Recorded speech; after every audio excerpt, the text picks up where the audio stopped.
Hey guys, welcome back to my channel. In today's video, I'm going to show you how to report yourself from a banned group. First, open the banned app on your phone and make sure you are logged into your account. On the home screen, tap the group you want to leave. Once you are inside the group, tap the menu icon at the bottom of the screen. This will look like three dot, green dot or a gear icon.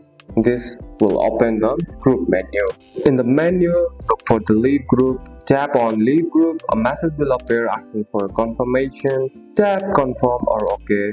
And that's it. You are now removed from the banned group. You will no longer see the message, get notification or see the post. And that's all for today's video guys. If you found this video helpful, drop a like and subscribe for more videos. Thanks for watching. See you in the next one.